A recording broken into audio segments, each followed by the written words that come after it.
Lisbeth ligger og drømmer. Lisbeth drømmer om, at Valby får sin egen badestrand. Det skal være et tilflugtssted for alle Københavns børnefamilier, voksne som gamle.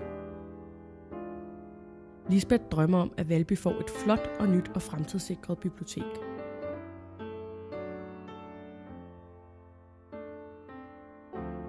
Lisbeth drømmer om, at Valby Idrætspark bliver udbygget, og der også bliver plads til sportsbørnehaver og et sportscollege. Lisbeth drømmer om et nyt sundhedshus i Valby. Der skal alle kunne gå til lægen og samtidig få genoptræning.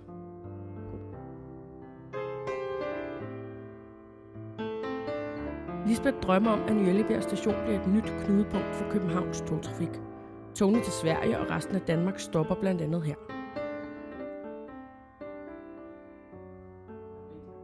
Hvad drømmer du om?